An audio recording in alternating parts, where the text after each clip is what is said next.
shit too. You I was the one ever since my hair was me and my brothers be ballin' like all three. I can never leave my brother Mario Luigi. I can't tell the weather, but I can feel it in the air, rain coming soon. Oh, they talking hot, cool, and more vibe. Making sure I on the block, no shampoo to the metal.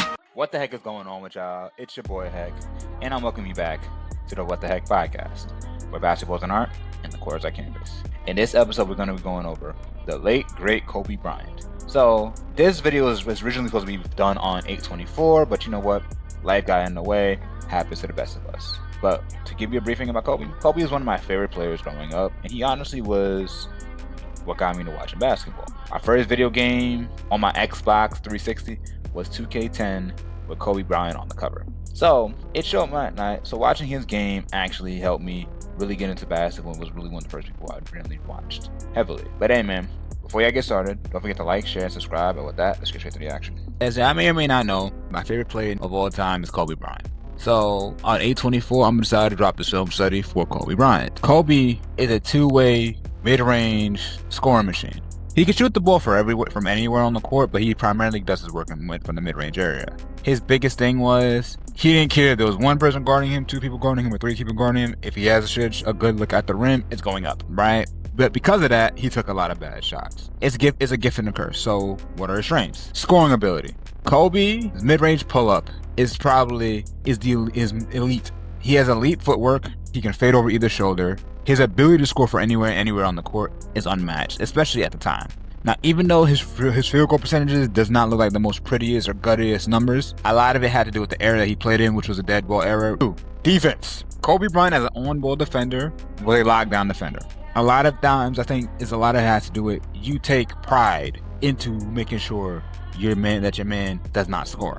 That is a sign that is a good defender. Also, the fact of the matter is, it's actually impressive because the fact of the matter is you're the first scoring option on your team, and yet still you're also coming on the other end and working hard to stop your man on the other side of the ball. That's what makes him unique. 3, word ethic, Mamba mentality. Do I need to say more? Kobe gave everything that he possibly could to his game. He gave his mind, his heart, and his body to the game, and it shows in how he plays, and honestly, it shows of the results that he got. He's a guy that's going to come into the court at 4 a.m. before anybody else comes in there and leave after everybody else. First one in, last one to leave.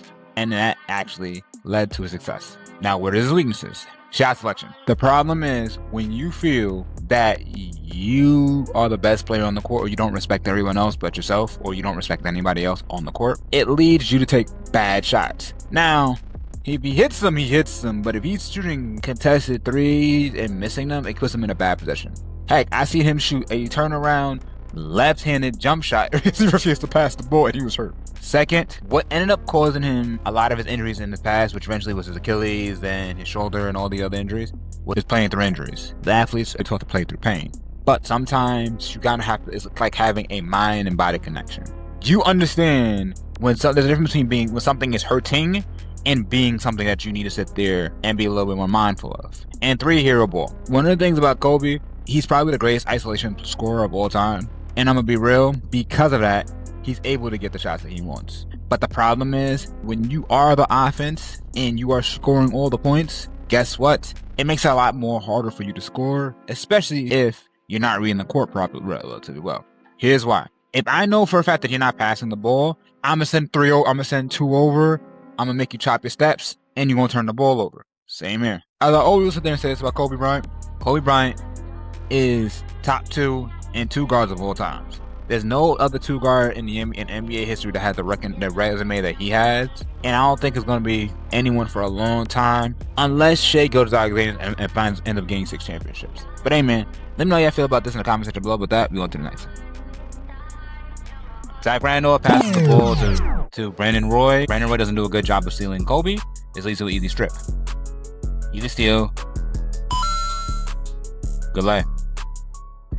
What makes Kobe special is his ability to make difficult shots. Hitting difficult shots comes from a lot of repetition, a lot of practice, and also understanding what is open and what is contested for you. In this possession here, his man puts his arm on him, he swipes it off. Because this hand is no longer attached to him, this is a wide open jumper. This is a wide open shot. By the time he gets the ball, he puts the hand up, it's too late. Good shot, swish. Gets the ball in transition, sees his big man going through, so he understands the space is going to be at the free throw line.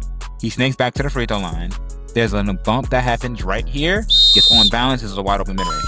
And one! Swish. Catches the ball. Rule number 1 when shooting off the catch, you're never going to be any more open except when you first catch the ball.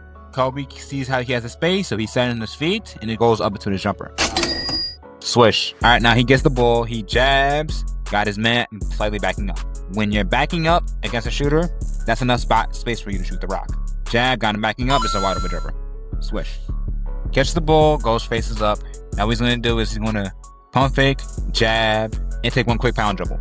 He's going to do a pound split. This half spin that he does got his defender going to the right, so he's going to square up and have a wide open pump fake, right high up shot. So he could have shot the first one. He's there. He's home for the first pump fake.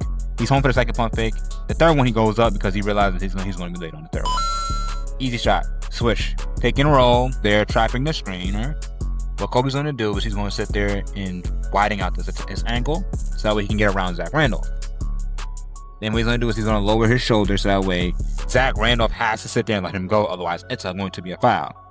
Turns the corner, gets on balance, he finds a space. Now the right read was to hit Kawami for this lob, but Kobe was not passing that. Easy floater, swish. This is a secret to a one dribble pull up. So Kobe Bryant catches the ball, he opens up, he attacks his defender's top foot. Here's the problem. As he's reacting and turning his feet to keep up with him, he's going to take one dribble and pull up right inside the 3-point line, which catches him off guard because he was not expecting that pull up. This is wide open. Switch. Now he's hot. Now they try to hit the ball. Kobe's going to do is he's going to dribble around Zach Randolph, has him beat. What happens is because he tries to cut him off, Kobe reads it and does a Euro step around him, and because of that, he walks right into the contact. Boop! And that's a blocking foul on it. And one! Okay. Now, one thing I like about Kobe is he does a really good job of protecting the ball, keeping the ball away from arm's length. Ball's on his left hip, guy's forcing him left. So what he's going to do is he's going to attack, he takes 1 pound dribble, he rises up, keeps the ball on his hip. There's nothing that he can do on the shot. Swish. This 3 happens because his man is overplaying him and trying to get a steal. He's overplaying him. Now because he's overplaying him, he doesn't want to get beat to the rim, so he's going to back up. And this leads to a wide open jumper. Boom! This is called blind pick. Blind pick is the action that you run when you're trying to get the ball to your star player and they play deny ball. So what you do is you pass the ball, someone comes up for them to pass the ball on the elbow, and you do a DHO. Why this work is because this angle for this pass is not there, but this angle for this pass is here because he's opening on this side. You can't guard both. DHO, Lamar does a good job setting a screen and getting in the way. It's a wide open 3. Boom! Okay, screen. Right now, his man sets a down screen and comes off the scroll. Now, 5 does a bad job of shooting the passing lane. He mistimes it. Now you have a wide open. This is a wide open catch and shoot for Kobe. Boom! The interesting part about it is if this was in 2020, if this was in 2026, this would be a 4-point play because if he ran into the shooter's leg, that's a foul every single time. Kobe gets the ball in a dribble handoff. Now what Kobe's going to do is he's going to take 2 dribbles, get around Zach Randolph's hip. Now, here's the thing I'm going to share with you about shooting contested jumpers. It may seem like Kobe's taking a lot of bad shots. As you become a better and better shooter, what is considered contested to you changes. So, as he's turning the corner, if you do not block it, and he's been in rhythm this whole entire game, it's going up. So at this point, he doesn't see this contest. He doesn't see you. This is a wide open 3. Boom!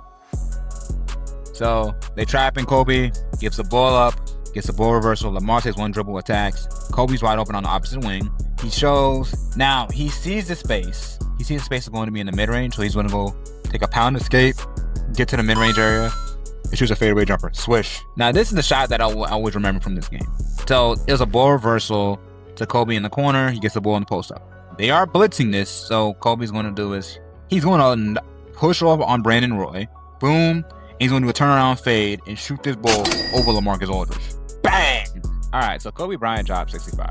Honestly, this is one of my favorite games to go over by Kobe Bryant because people will constantly go over his 60-point game, his 81-point game, but his 65 against the Blazers really showed you what he can do on a good day.